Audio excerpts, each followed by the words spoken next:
বিজ্ঞস্বতা পালন করবেন, নীরবতা বলতে হবে, হরি কথা সভ্য সভাস্থান। বিপক্ষ কবি যিনি প্রশ্ন করে গেছেন, তিনি ধরে তার প্রশ্নগুলো আমি দিচ্ছি সমাধান। প্রথম যে তার প্রশ্ন ছিল, সূক্ষ্ম কেন বুঝাইয়ে বলো, সূক্ষ্ম শব্দ কেন করেছিল সংযোজন। প্রকৃত ধর্মীয় দর্শন ধরে সূক্ষ্ম তত্ত্ব বুঝালাম তারে। যে কোনো ধর্মের মানুষ হোক না কোনো জন, বললাম সবার সন্নিধানে চ্যালেঞ্জ করে ত্রিভুবনে, এই কথাগুলো যদি নিতে পারে মেনে, সে খাঁটি মানুষ হবে একজন। আমি কোনো পোশাক পরিচ্ছদ মালার কথা কইছি, যেই মালা নেবা বা এই পোশাক পরবা বা চুল রাখবা বা দাড়ি থাকবা, এর মধ্যে কিছু আছে নাকি? এই যে খাঁটি খাঁটি কথাগুলি গানের মধ্যে ধরে তুলি, এই জন্যই কয়েকটা কথার মধ্যে ঠাকুর দিয়েছেন সমাধান। তাও বলেছি গানের ভিতরে, আবার বলি উল্লেখ করে, আর একবার শুনে যান। লয়ে নিজ নারী ব্রহ্মচারী সচ্চরিত্র রবে, হাতে কাম মুখে নাম সদা সত্য কথা কবে, পরসতী পরপতি কভু না স্পর্শিবে, তুমি না ডাকিলেও হরি তোমারে ডাকিবে, সত্যবাদী জিতেন্দ্রিয় হইবে কো যেই, না থাকুক তার ক্রিয়াকর্ম হরি তুল্য সেই। নিজের হরিত্ব ভেবে দেখেন কি মাহাত্ম, নিজের হাতে ও রাখে নেই। এই যদি কেউ করতে পারে, সে হরিতুল্য হবে চরাচরে।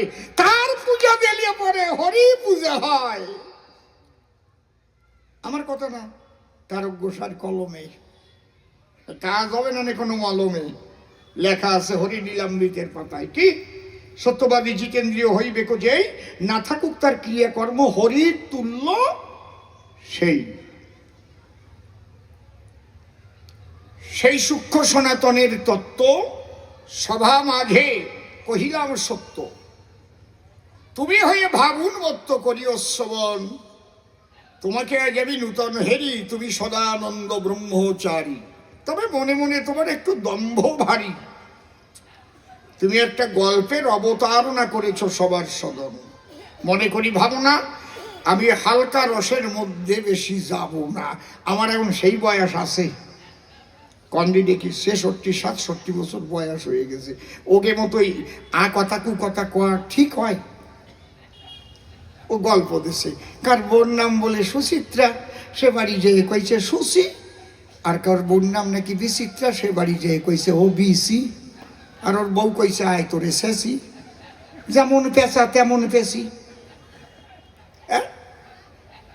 কেউ কারো বউরে বিসি করে ডাক দেয়, যার একটু বোধ আছে সমস্যায়, ওরে ছোট করে বউয়ের নাম ধরে ডাক দিতে বলছে। বিসি কবে কেন? নাম বিচিত্রা, বিবাদ দিলেই হয়ে যায়। চিত্রা শুনছো, কোথায় গেলে তুমি চিত্রা? তবেই তো আনন্দের উদয় হয়। উনি পরে একটু বাদ দিয়ে কয় ও বিসি। হাসো তো, আমি মরিয়া গেছি। আমার হাসতেছে। তাহলে চিন্তা করে দেখো, মূল এই মারি খাওয়ার মূল হচ্ছে ওর বুদ্ধির ভুল, ঠিক কিনা? ও যদি বুদ্ধি করে বিটাকে বর্জন করে চিত্রা শব্দ করতে উচ্চারণ, আমার কাছে বলুন দেখি ওর কপালে ছেঁচা খাওয়া হতো নাকি? আর ও ভালোবাসত বধূ বিলক্ষণ নাকি? আমাদের এরকম অনেক বুদ্ধির ভুলের দ্বারায় অনেক সংসারে ভাঙন লেগে যায়, কথাবার্তা ঠিকঠাক করে বলতে হয়। কি এই গল্প শুনিয়ে ভাবিয়ে না মনে মনে খালি হাসার জন্যই গল্প না, এখান থেকে শিক্ষা নিতে হয়। একটা শব্দ একটা অক্ষর আগে পরে হলে সংসারে আগুন জ্বলে। কত হিসেব করে কথা বলা উচিত রে মশাই, কি ঠিক কিনা? কি গোসাই, নূতন বউ বাড়িতে আসছে, নূতন বিয়ে হয়েছে কেবল মাসখানেক। তাই শাশুড়ি মাতা বসে শোনেন বিজ্ঞস্বতা, উনি আবার ভোরবেলা উঠে ওনার আবার ওই বিছানায় বসে চা খাওয়া অভ্যাস মশাই। ওরে নাকি কি কয় বেটটি না, বেটটি আমরা তো বাংলার চাইতে ইংরেজি আরো ভালো পারি। বৌমা কথা মানো, আমার জন্য একটু ভেটটি করে আনো। কলকাতার ব্যাপার তো, ভাষার ব্যাপারই আলাদা। কোথায় বৌমা? এটা আলাদা ব্যাপার এগুলো। হ্যাঁ আমরা এখানে গেল, হ্যাঁ বৌমা গেলিয়া কোন জায়গায় একটা চা বানাই দিয়ে সব, মানে ওরকম ওই যে ঠিক না। হ্যাঁ, বৌমা শাশুড়ির কথা শোনার পরে গিয়ে তখন রান্নাঘরে, উচ্চশিক্ষিতা কিনা কোনোদিন ওই হাতের কাজ তেমন করে না, তাড়াতাড়ি গিয়ে করতে গেছে। তাই চিনির কটু আর লবণের কটু এক জায়গায় রয়েছে, চিনি না দিয়ে খানিক লবণ দিয়ে নিয়ে চলে আইছে। শাশুড়ি মা যখন মুখে দিচ্ছে টুক করে বেলে দিয়ে বলছে, এই যে একটা খেসো নিয়ে গেছে, তোমার মা তোমার একটু চা বানানো শিখাই নাই। এই যে বৌমা আঘাত পেয়ে গেল। ওই আঘাত কিন্তু তোলা এত সহজ নয়। আমার মা তুলে কথা বলছেন, এইভাবেও বলা যেত, বৌমা তোমার মনে হয় ভুল হয়ে গেছে, ওই যে চিনির কৌটা আর ওই লবণের কৌটা এক জায়গায় আছে, তুমি কিন্তু চিনি না দিয়ে আমার লবণ দিয়ে নিয়ে এসো মনে হচ্ছে, তুমি একটু খাইয়ে দেখো। বৌমা ওরে কমাল, আরো তাড়াতাড়ি কাছুমুছু হইয়া যাইয়া আবার চা বানাইয়া আনিয়ে দেবে না। আর যদি দাঁতে খেসনি দিয়ে কয়, তোমার মা তোমার একটু চা বানানো শিখাই নাই, নুন দিয়ে নি লবণ দিয়ে নিয়ে এসেছে। এই যে বেজে গেল, কায়দা আছে, অত সোজা না। এটাও একটা ধর্মের অঙ্গ। এই জন্যে গুরুচার চরিত্রে লেখা আছে, কামিনী কাঞ্চন বলো কিসে গুণহীন, ধর্মপথে উভে যদি পালো চিরদিন। ধার্মিক হতে গেলে তোমার কথাবার্তাও সংসারটাও একটা মধুময় ভাবে যাতে চলে, সেই দিকে লক্ষ্য রাখতে হয় সর্বদাই। আর উনি বাড়ি যেয়ে কয়, ও বিসি, কয় আয় তোরে শেষি দেবে না, দেখ তোর গল্প খারাপ গল্প আমি ভালো বানাই দিয়ে গেলাম, কি নাকি? চুপ করে থাকেন সবে। এবার দ্বিতীয় প্রশ্নের জবাব হবে। গুরুচাঁদ চরিত কেন আমি করেছি লিখন? রামচন্দ্র এসেছিল, তারও দুটো পুত্র হলো, তাদের নামে ধনিক দেয় না কোনো জন, কিন্তু গুরুচন্দ্রেও বাবা কয়, হরিচাঁদকেও বাবা বলে দেয় পরিচয়। এটা কেমন একটু করো তাই বর্ণন। তুমি কোন গুরুর শিষ্য আমি জানি না, তাই শুনিয়ে নাও আজকে আলোচনা। বাবা কয়জন হয় জানো, আর মা কয়জন হয় শোনো। আমাদের সনাতনী শাস্ত্র অনুসারে পঞ্চপিতা সপ্ত মাতা লিখেছেন ঋষিরা কলম ধরে। পঞ্চপিতা কোন কোন জন, মন দিয়ে সেই কথা করিবেন শ্রবণ। যিনি আমার জন্মদাতা তিনি আমার পিতা, আত্মবৈজায়তে পুত্র, ঔরস জাত সূত্র। যার ঔরসে এই ভবার নভে করেছি জন্মগ্রহণ, তিনি আমার পিতা একজন, জন্মদাতা পিতা একজন হলো। গুণে রাখেন, জন্মদাতা, শিক্ষাদাতা। মনে রাখবেন এই কথা, যার কাছে এক অক্ষর শিক্ষা পাওয়া যায় তাকেও পিতার মতো শ্রদ্ধা করার কথা সনাতনী শাস্ত্রে রয়। বুঝলেন? কি শিক্ষা? ওই প্রাথমিক স্কুলে যে মাস্টার মশাইয়ের স্থলে তুমি প্রাথমিক শিক্ষা করেছিলে অর্জন, তাকেও তুমি করতে পারো না বর্জন। সেই তো প্রথম স্বরবর্ণ বর্ণ ব্যঞ্জন বর্ণ, হ্যাঁ, শতকিয়া ABCD বানান ফালা এগুলো শিখাই ছিল, করিয়া যতন, কি ঠিক না মা?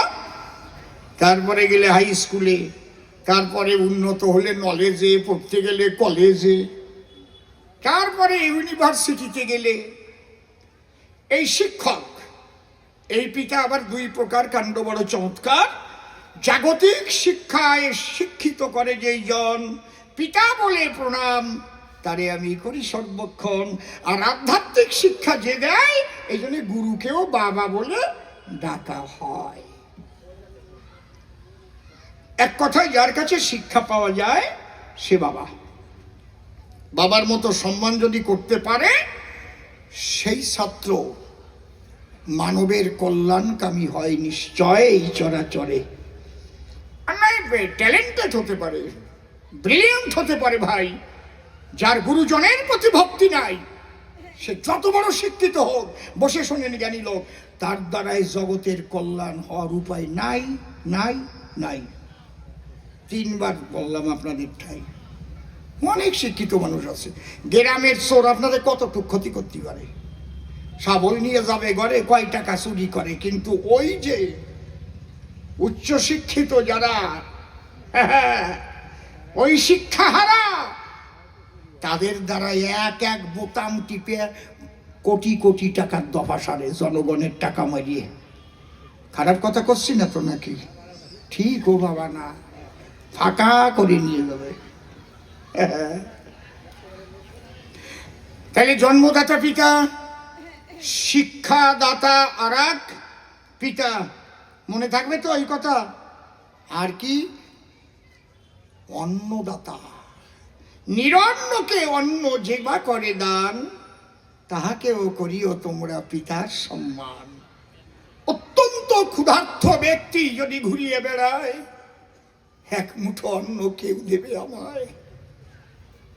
যদি কেউ দেখে তারে ক্ষুধার অন্ন দিল, তাহাকেও পিতা বলার কথা আমাদের শাস্ত্রে নির্দেশ ছিল।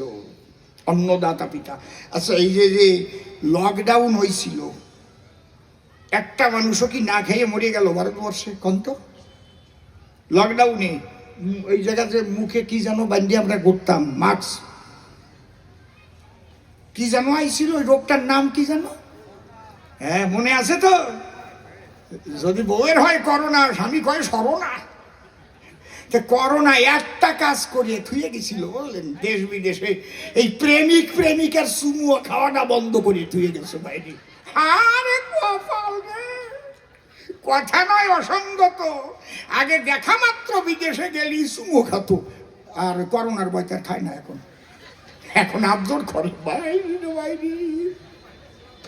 মিথ্যে কথা না, চোখ শুয়ে করছি। আমি তো বিদেশে অনেক দেশে গেছি, বাস্তব সত্যি কথা না? ওই উনিও পাচ্ছে বাস্তব সত্যি কথা, চুমুয়া খাওয়া বন্ধ হয়েছে। তা কি মাঝে মাঝে কি একটু রস দেবো তো নাকি? দেব? ওই বুড়ো কয় ভাবা দেও দেও, ভালো রে ভাই। তাই আমার দ্বিতীয় আপত্তি কোন জায়গায়, শুকোইয়ে যায় নাই একেবারে। যদি ইচ্ছে করি 2-1 ফোঁটা দিতে পারি। বসে শোনেন নরনারী, একেবারে না দিলে ভাববে সকলে অসীমদার আগে রস ছিল, তা বুঝি রাজনীতিতে যেয়ে শুকোই গেল। শুকোয় নাই, দেবানে একটু একটু করিয়ে, একসাথে না। তাহলে কি পেলাম? জন্মদাতা, শিক্ষাদাতা, অন্নদাতা। নিরন্নকে অন্ন দিয়ে যে জনে বাঁচায়, সনাতনী শাস্ত্র অনুসারে দাঁড়িয়ে বলি সভাধারে, সেও পিতার সম্মান পায়। 3টে হলো তো। আশ্রয়দাতা, মনে রাখবেন এই কথা, নিরাশ্রয়কে যদি কেহ আশ্রয় করে দান, তাকেও করিতে হয় পিতার সম্মান। আর একটা কি? ভয়ত্রাতা। আমি একটা কথা জিজ্ঞেস করবো, আপনারা বলবেন, একটু বিজ্ঞ শ্রোতা, বলুন তো, যত রকমের ভয় আছে, সবচাইতে বড় ভয় কি? একজন কও। যত ভয় আছে পৃথিবীতে, সবচাইতে বড় ভয় কি? রাইট। তাই যদি না হতো করোনার ভয়তে কি মাস্ক পরতো?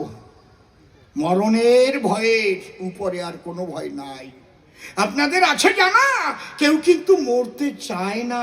মরিতে চাই না আমি সুন্দর ভুবনে, কেউ মরতে চায়? সবচাইতে বড় ভয় মরণের ভয়। হয়তো আপনি গেছেন সুন্দরবনে, সুন্দরবন দর্শনের কারণে রয়্যাল বেঙ্গল টাইগার একটা সামনে হঠাৎ আসিয়া দাঁড়ায়। বাঘ দেখে ভাবলেন, তাই আজকে আমার আর রেহাই নাই, মৃত্যু অনিবার্য হবে বনালয়। হায় হায় হায়, বাঘ আসছে হাউত করে। এই সময় যদি কোনো বান্ধব দিয়ে আপনার ধারে, হয়তো বন্দুক একটা আছে তার গোচরে, গুলি করে বাঘটাকে তাড়াইয়ে দেয়, তখন পিতার সম্মান সেই ব্যক্তিও পায়। একে বলে ভয়ত্রাতা। তাহলে আমরা 5টা পিতা পেলাম, মনে আছে কি কি? জন্মদাতা, শিক্ষাদাতা, অন্নদাতা, আশ্রয়দাতা, ভয়ত্রাতা। এই 5 জন পিতা অটোমেটিকলি তাদের স্ত্রী আমার মাতা। তাহলে 5 জন মা পেয়ে গেলাম। আর বাকি থাকলো কয়জন মা? পঞ্চপিতা সপ্ত মাতা বলেছিলাম আমি আসলে। 2টো মা বাকি পড়ে। জননী জন্মভূমিশ্চ স্বর্গাদপি গরীয়সী। আমার গর্ভধারিণী যেমন আমার মা হয়, জন্মভূমিও আমার মা অতি সুনিশ্চয়। বুঝতে পারছেন কি বলছি? এখানে দাঁড়িয়ে বলা হয় ভারত মাতা কি, ভারত মাতা কি। এই জায়গায় ভারত মাতার জয়। মা তুমি ভারত মা আমার। ভালো করে ভাবো, তুমি মাতা আমার ভারত ভূমি। আমি সমস্ত কিছু সইতে পারি, কিন্তু ভারতের এতটুকু অসম্মান যদি কেউ করে, বসে শোনেন নারী নরে, তা আমি সহিতে নারী। ভারত আমার মা। তাহলে 6টা মা পালাম, আর 1টা মা বাকি থাকলো। আমি কইয়ে দিছি এর আগে, এই মনে আছে নাকি আপনাকে? হ্যাঁ, কায়দা আছে। ওই যে গোফাগুনা পূজা করতাম না আমরা, এইটা গোফাগুনা পূজা কারা কারা চেনো? হাত তোলো, হাত তোলো, আগে সাক্ষী মানে নেই। যদি গাভীতে নূতন বাচ্চা দিত, তাহলে সেই গাভী নিয়ে গোয়াল ঘরে আমাদের পূর্বপুরুষেরা পূজা করে, তারে গোফাগুনা পূজা বলা হতো। ফাল্গুন মাসে গো ফাগুনা, ফাল্গুন মাসে গরুর পূজা। তাহলে গো মাতা সাক্ষী মানলাম কেন? নয়তো একদল আছে কবি নেই শালা ভিজে ভিড়ে মেলে বুলে করছে। এই জন্য এই ভিজে ভিড় কবে হয়েছে? আর আমাকে 14 পুরুষ ধরে গোয়াল ঘরে গোফাগুনা পূজা করে। আমরা পূজা দিয়েছি গোমাতারে, কেউ শিখাই দিয়েছিল নাকি আমাদের? এই জন্য একটু সাক্ষী মানিয়ে নিলাম, না তো দোষ হয়ে যাবে না। বুঝতে পারছেন ব্যাপারটা কি? কারণ দোষ তো এখন পায় পায় দোষ, খালি চারিদিক দিয়ে করে ফোর্স। তাহলে এই গোফাগুনা পূজা দেখেন কত মজা। এই সংস্কৃতি আমাদের মধ্যে ছিল বর্তমান, এখনো কিছু কিছু জায়গায় আছে। একেবারে যে গেছে মুছে তাহা নয় বলি সভাস্থান, ঠিক তো? এখনো হয় কিছু কিছু জায়গা। তাহলে আমরা পঞ্চপিতা সপ্তমাতা জেনে নিলাম সেই কথা। এইবার আলোচনা, তাহলে গুরুচাঁদ কোন পিতা? গুরুচাঁদ বাবা বলা হলো, যেটা প্রশ্ন। এইবার একটু বোঝা ভালো। দেখেন, যে মাস্টার মহাশয় প্রাথমিক স্কুল থেকে, হাই স্কুল থেকে, হায়ার সেকেন্ডারি থেকে বিএ এমএ পর্যন্ত পড়ায় শাস্ত্র অনুসারে, সে যদি বাবার সম্মান পায়, পড়াইয়ে যদি বাবার সম্মান পায়, আর যে মানুষটিকে বাবা বলি, বসে শোনেন ভক্ত দলি, সমাজে 85% মানুষের সেই লেখাপড়ার অধিকারই ছিল না সেই সময়। হিস্ট্রি অফ এডুকেশন একটু আপনারা শুনে যান, তাহলে বুঝতে পারবেন আমার গুরুচাঁদ আমরা বাবা কই কেন। হিস্ট্রি অফ এডুকেশন মানে শিক্ষার ইতিহাস। একটু বলি সভাপাশ 3 ভাগে ভাগ করেছে শোনেন মহাশয়। জ্ঞানীগুণী বুদ্ধিজীবী যারা 3 ভাগে ভাগ করে দিয়েছে তারা। একটা প্রাচীন যুগীয় শিক্ষাধারা, একটা মধ্যযুগীয় শিক্ষাধারা, আর একটা আধুনিক যুগীয় শিক্ষাধারা আছে সুনিশ্চয়। তাহলে প্রাচীন যুগে যদি লেখাপড়া শিখতে হতো, কোথায় যেত? গুরুগৃহে যেতে হতো। কোন স্কুল টিস্কুল এগুলো ছিল না সেই সময়। বোঝা যাচ্ছে কি নাকি? আমি বলি সভা চলো, এই শিক্ষার কতটা যে মূল্য একটু কৃষ্ণের জীবনীটা পড়া ভালো। স্বয়ং কৃষ্ণ বলরাম উচ্চারণ করি যাদের নাম, যাদের ঈশ্বর পরম কৃষ্ণ সচ্চিদানন্দ বিগ্রহ বলে আমরা পূজা দেই মন্দিরে রেখে সর্বদাই, কৃষ্ণ ভক্ত যারা পূজা তো করছেন তারা, সেই কৃষ্ণ তিনিও লেখাপড়া শিখতে গিয়েছিলেন। সত্যি না মিথ্যা বলেন মশাই? কোন ঋষির বাড়ি গেছিল, কোন মুনি? দেখি না কেটা জানে, কও না কেন জানো না? গুরু দক্ষিণা পালা শোনো নাই? কৃষ্ণ বলে ডাকে আমায় দাদা বলরাম, পরিচয় আর কি বা দিব এই তো মোদের নাম। গুরু দক্ষিণা কেটা ভালো গাত? সুখের দল। নৌকাবিলাস কেটা ভালো গাত? মণিমোহন। মনে আছে না আপনাকে নাকি? ঠিক বলছি না? কৃষ্ণ সুদামা কে ভালো গাত? ললিত কামালি। এক একজন এক একটা নাম ছিল। এই গুরু দক্ষিণা পালাই তো কৃষ্ণ বলরাম সন্দীপনী মুনির গৃহে যায় বিদ্যা অধ্যয়ন করার দায়। যখন নেবে বিদায় তখন দক্ষিণা চেয়েছিল তাই। বুঝতে পারছেন? তাহলে লেখাপড়ার কত প্রয়োজন। যাকে ভগবান পরমেশ্বর বলে পোজে কোটি কোটি জনগণ, তিনিও লেখাপড়া শিখতে করেছেন গমন। যাকে আমরা কি বলি, রাধায় অঙ্গ কৃষ্ণ অঙ্গ মিলে হলো শ্রী গৌরাঙ্গ, সঙ্গে নিয়ে খোল মৃদঙ্গ হরি গুণ গায়, তাই তো? কি বাবা, ওরে যশোদানন্দন যেই শচী সুত হলো সেই, বলরাম হইল নিতাই। সেই গৌরাঙ্গ মহাপ্রভু যিনি লেখাপড়া শিখতে বিদ্যানিধির টলে গেলেন তিনি। আরে কপাল, রাধা কৃষ্ণ দুইজন মিশে গৌরাঙ্গ সেই দেশে। তারও লেখাপড়া শেখার প্রয়োজন, এবং নিজে লেখাপড়া শেখার পরে নিজে গিয়ে টোল খুলে লেখাপড়া শেখাবার ব্যবস্থা করে। তাহলে প্রাচীন যুগে লেখাপড়া শিখতে হলে যেতে হতো গুরুর স্থলে। কোনো শূদ্রের অধিকার ছিল না সেথায়। মধ্যযুগে লেখাপড়ার ধারা টোল ত্রিপাঠী তৈরি করা। ওই যে দেখুন শচীর গোড়া, খবর নিয়ে দেখেন ওই জায়গায় কোনো শূদ্র লেখাপড়া শেখার অধিকার পেয়েছিল কিনা, এটাও জানার বিষয়। তাহলে মধ্যযুগে উপায় নাই, প্রাচীন যুগে উপায় নাই। আমি দুঃখের কথা বলতে চাই, বাবা গুরুচাঁদ ঠাকুরকেও কোনো স্কুলে ভর্তি করে নাই, কারণ সে চণ্ডালের সন্তান বলে ভর্তি করে না স্কুলে। ভাবিয়ে দেখেন, সেই গুরুচাঁদ ঠাকুর এই সমাজ, দলিত পতিত লাঞ্ছিত বঞ্চিত সমাজের জন্য, তাদের লেখাপড়ার জন্য, যাতে এদের জীবন হয় ধন্য ধন্য, তিনি সেই শিক্ষার আন্দোলনের ধ্বজা তোলে। যদিও তোরা করিস ভিক্ষা, ছেলে মেয়েদের শিক্ষা, শিক্ষা সংহতি সংগ্রাম চেতনা, দলিতের মুক্তি নাই এই তিন বিনা, মরি কিংবা বাঁচি আমি তাতে ক্ষতি নাই, গ্রামে গ্রামে পাঠশালা গড়ে যেতে চাই, আর কোনো বান্ধব বলে নাই।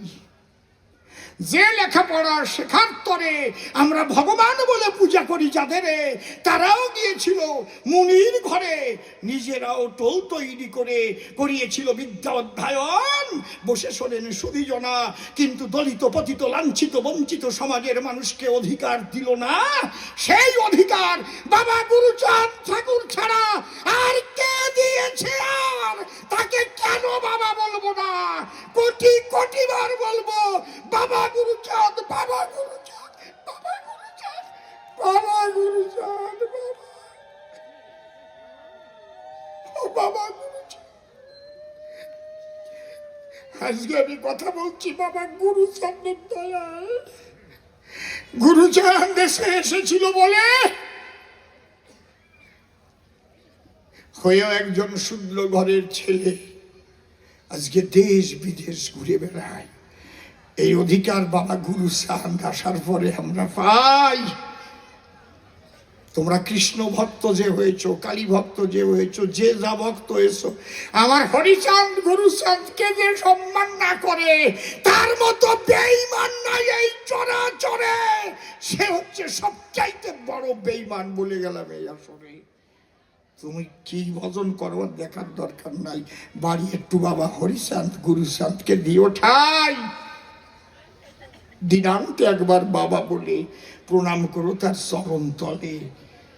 বাবা হরি গুরুচাঁদ না এলে হতে পারছে না কেউ সাধু গোসাই, লেখাপড়াও কেউ শিখতে পারছে না রে ভাই। তাই লেখাপড়া শুধু বই পড়াইয়ে যদি বাবা ডাক শুনতে পারে, আর যে শিক্ষার অধিকার দান করে, কেন আমি বাবা বলবো না তারে? হরিবল হরিবল। যে কারণে গুরুচাঁদকে বাবা বলা হয়, শিক্ষার অধিকার বাবা গুরুচাঁদ দেয়। এখন বলছে সর্বশিক্ষা অভিযান। কত আগে বাবা গুরুচাঁদ বলে গেছে আমাদের বিদ্যমান সবার জন্য শিক্ষার অধিকার চাই। বাবা বলে যায় নাই? শিক্ষার অধিকারের কথা শুধু নয়, রাজনীতির অধিকারের কথাও বাবা গুরুচাঁদ কয়। অনেকে টিপ্পনি দিয়ে বলে ঠাকুর বাড়ির লোকের কি রাজনীতি করা চলে? না, তা ওনারা কি খালি ওই জায়গায় বসে থাকবে? তাই রাজনীতি তুমি করবা? এটা বাবা গুরুচাঁদ রাজনীতি করতে বলে গেছে। বাবা গুরুচাঁদ নিজে বলে গেছে। আজকে যদি ঠাকুর মশাই রাজনীতি না করতো, যদি মন্ত্রী না হতো, অমিত শাহজি ওই বাড়ি আসতো? কথা কও। প্রধানমন্ত্রী ওই বাড়ি আসতো? প্রধানমন্ত্রী কোনোদিন ওই ওরাকান্দি যেত? কায়দা আছে, এমনি এমনি না। কার ক্ষমতা আছে? কে কবে প্রধানমন্ত্রীকে ঠাকুর বাড়ি এনেছে দেখাও তো। তাহলে রাজশক্তির কত প্রয়োজন? যে কথা বলে গেছে আমার স্বয়ং শ্রীহরিনন্দন। তাইতে তারে বাবা বললাম আমি সভাতলি। এইবার পাগল বলে কি কারণ? গেয়ে আমি অশ্বিনী কর্তার একটা গান দিতে চাই, একটু সমাধান। ভুল ত্রুটি হলে করে দেবেন আপনারা সংশোধন। হরিবল হরিবল হরি হরিবল।